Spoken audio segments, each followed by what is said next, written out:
नमस्कार। आज हम केमिस्ट्री की एक ऐसी पहेली को सुलझाने वाले हैं जो हमारे चारों ओर हर जगह है पर दिखती नहीं। जी हाँ, हम बात कर रहे हैं रासायनिक आबंधन और आणविक संरचना की। तो चलिए इस अदृश्य दुनिया में झांक कर देखते हैं। कभी सोचा है ये जो हमारे आसपास सब कुछ है ये एक साथ जुड़ा हुआ कैसे है। मतलब पानी की एक बूंद हो या हमारा अपना शरीर, सब कुछ तो एटम से बना है। पर ये एटम्स ये आपस में चिपके कैसे रहते हैं? वो कौन सी ऐसी चीज है जो इस पूरे यूनिवर्स को एक साथ बांधे हुए है? इसका जवाब है एक इनविजिबल लेकिन बहुत ही पावरफुल फोर्स, जिसे हम कहते हैं रासायनिक आबंध। हाँ, यानी कि केमिकल बॉन्ड। यही वो जादुई खिंचाव है, वो अट्रैक्टिव फोर्स है जो एटम्स को एक साथ कसकर पकड़ता है और मॉलिक्यूल्स बनाता है। तो अब सवाल ये उठता है कि एटम्स को ये बॉन्ड बनाने की जरूरत ही क्यों पड़ती है। मतलब वो अकेले अकेले क्यों नहीं रह सकते। इसका जवाब ना नेचर के एक बहुत ही बेसिक रूल में छिपा है, और वो है स्टेबिलिटी की खोज। तो ये रासायनिक आबंध असल में है क्या? सीधी सी भाषा में कहें तो ये वो अट्रैक्टिव फोर्स है जो किसी भी केमिकल स्पीशीज में उसके छोटे छोटे हिस्सों जैसे एटम्स या आयंस को एक साथ होल्ड करके रखता है। समझिए कि एक ऐसा अदृश्य धागा है जो हर चीज को आपस में जोड़े हुए है। इसकी कहानी शुरू होती है 1916 में।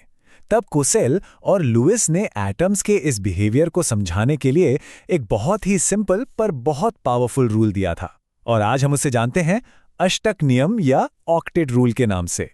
अच्छा, तो इस पूरे खेल के जो मेन प्लेयर्स हैं वो हैं वैलेंस इलेक्ट्रॉन्स।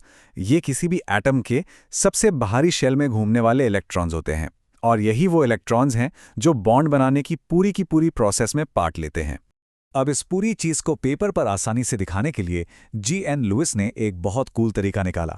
इसमें हम क्या करते हैं कि एलिमेंट के सिंबल के चारों ओर डॉट्स बनाकर सिर्फ उसके वैलेंस इलेक्ट्रॉन्स को दिखाते हैं। बस इससे एक नज़र में पता चल जाता है कि कौन से इलेक्ट्रॉन्स बॉन्डिंग में हिस्सा लेंगे। है ना, एकदम सिंपल और जीनियस तरीका।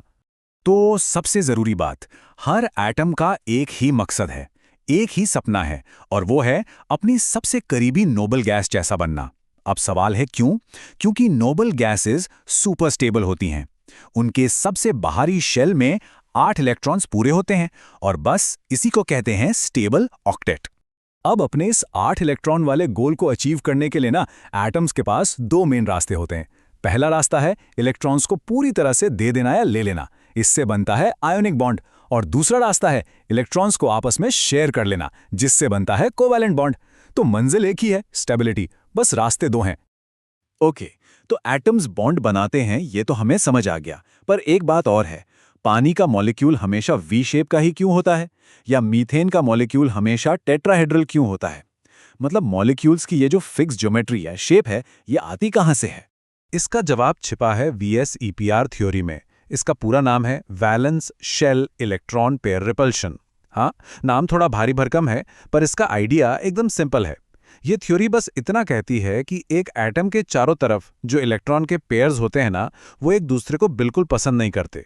नेगेटिव चार्ज की वजह से वो एक दूसरे को रिपेल करते हैं, और जितना हो सके एक दूसरे से दूर भागते हैं। जरा इस टेबल पर नजर डालिए, ये VSEPR थ्योरी का पूरा सार है। ये हमें दिखाती है कि कैसे इलेक्ट्रॉन पेयर्स का नंबर ही किसी मॉलिक्यूल का शेप डिसाइड करता है। जैसे देखिए, अगर सेंट्रल एटम के पास सिर्फ 2 इलेक्ट्रॉन पेयर्स हैं, तो वो एक दूसरे से मैक्सिमम दूरी पर यानी 180 डिग्री पर चले जाएंगे, और शेप बनेगा लीनियर यानी एक सीधी लाइन।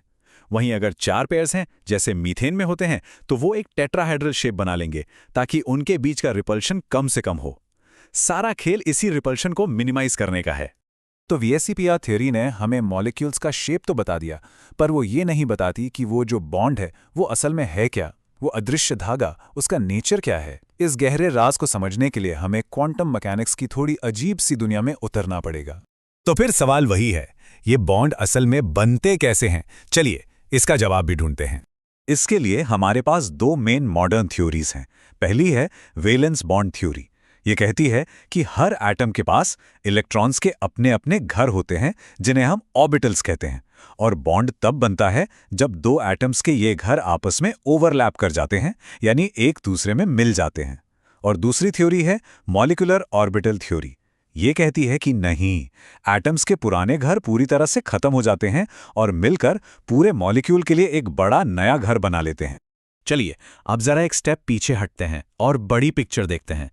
एटम्स के जुड़ने के ये जो छोटे छोटे नियम है ना, इन्हीं से हमारे आसपास की पूरी दुनिया बनी है।